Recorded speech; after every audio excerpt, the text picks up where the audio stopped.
Job chapters 40 through 42, from the King James Version. Chapter 40. Moreover the Lord answered Job, and said, Shall he that contendeth with the Almighty instruct him? He that reproveth God, let him answer it. Then Job answered the Lord, and said, Behold, I am vile, what shall I answer thee? I will lay mine hand upon my mouth. Once have I spoken, but I will not answer, yea, twice, but I will proceed no further. Then answered the Lord unto Job out of the whirlwind, and said, Gird up thy loins now like a man, I will demand of thee. And declare thou unto me. Wilt thou also disannul my judgment? Wilt thou condemn me, that thou mayest be righteous? Hast thou an arm like God? Or canst thou thunder with a voice like him? Deck thyself now with majesty and excellency, and array thyself with glory and beauty. Cast abroad the rage of thy wrath, and behold every one that is proud, and abase him. Look on every one that is proud, and bring him low, and tread down the wicked in their place. Hide them in the dust together, and bind their faces in secret. Then will I also confess unto thee that thine own right hand can save thee. Behold now Behemoth, which I made with thee, he eateth grass as an ox. Lo now, his strength is in his loins, and his force is in the navel of his belly.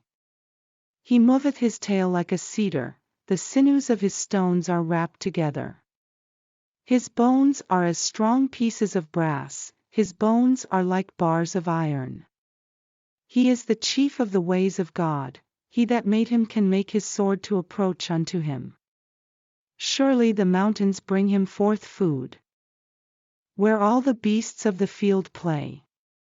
He lieth under the shady trees, in the covert of the reed, and fens. The shady trees cover him with their shadow, the willows of the brook compass him about. Behold, he drinketh up a river, and hasteth not, he trusteth that he can draw up Jordan into his mouth. He taketh it with his eyes, his nose pierceth through snares. Chapter 41. Canst thou draw out Leviathan with an hook? Or his tongue with a cord which thou lettest down? Canst thou put an hook into his nose? Or bore his jaw through with a thorn? Will he make many supplications unto thee? Will he speak soft words unto thee? Will he make a covenant with thee? Wilt thou take him for a servant forever? Wilt thou play with him as with a bird? Or wilt thou bind him for thy maidens? Shall the companions make a banquet of him? Shall they part him among the merchants? Canst thou fill his skin with barbed irons? Or his head with fish spears? Lay thine hand upon him. Remember the battle, do no more. Behold, the hope of him is in vain, shall not one be cast down even at the sight of him? None is so fierce that dare stir him up, who then is able to stand before me? Who hath prevented me, that I should repay him? Whatsoever is under the whole heaven is mine. I will not conceal his parts, nor his power, nor his comely proportion. Who can discover the face of his garment? Or who can come to him with his double bridle? Who can open the doors of his face? His teeth are terrible round about. His scales are his pride, shut up together as with a close seal. One is so near to another, that no air can come between them. They are joined one to another, they stick together, that they cannot be sundered. By his neesings a light doth shine, and his eyes are like the eyelids of the morning. Out of his mouth go burning lamps, and sparks of fire leap out. Out of his nostrils goeth smoke, as out of a seething pot or cauldron. His breath kindleth coals, and a flame goeth out of his mouth. In his neck remaineth strength, and sorrow is turned into joy before him. The flakes of his flesh are joined together, they are firm in themselves, they cannot be moved. His heart is as firm as a stone, yea, as hard as a piece of the nether millstone. When he riseth up himself, the mighty are afraid, by reason of breakings they purify themselves. The sword of him that layeth at him cannot hold, the spear, the dart, nor the habergeon. He esteemeth iron as straw, and brass as rotten wood. The arrow cannot make him flee, sling stones are turned with him into stubble. Darts are counted as stubble, he laugheth at the shaking of a spear. Sharp stones are under him, he spreadeth sharp-pointed things upon the mire. He mocketh the deep to boil like a pot, he mocketh the sea like a pot of ointment. He mocketh a path to shine after him, one would think the deep to be hoary. Upon earth there is not his like, who is made without fear. He beholdeth all high things, he is a king over all the children of pride. Chapter 42. Then Job answered the Lord, and said, I know that thou canst do everything, and that no thought can be withholden from thee. Who is he that hideth counsel without knowledge?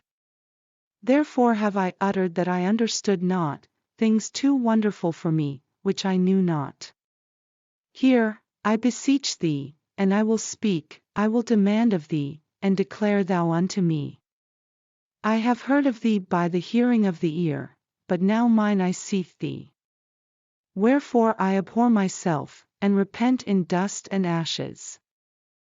And it was so, that after the Lord had spoken these words unto Job, the Lord said to Eliphaz the Temanite, My wrath is kindled against thee, and against thy two friends, for ye have not spoken of me the thing that is right, as my servant Job hath.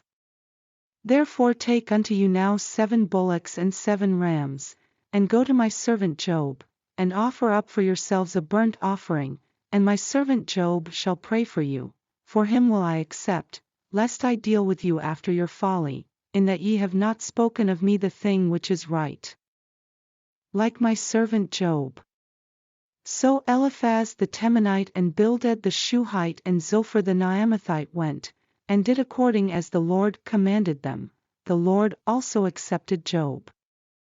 And the Lord turned the captivity of Job, when he prayed for his friends, also the Lord gave Job twice as much as he had before.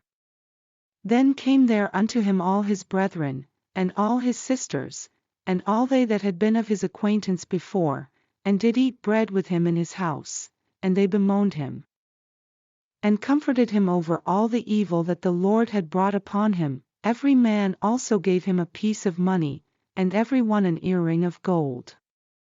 So the Lord blessed the latter end of Job more than his beginning, for he had 14,000 sheep, and 6,000 camels, and 1,000 yoke of oxen, and 1,000 she-asses. He had also 7 sons and 3 daughters. And he called the name of the first, Jemimah, and the name of the second, Keziah, and the name of the third, Kerenhappuch. And in all the land were no women found so fair as the daughters of Job, and their father gave them inheritance among their brethren. After this lived Job 140 years, and saw his sons, and his sons' sons, even 4 generations. So Job died, being old and full of days.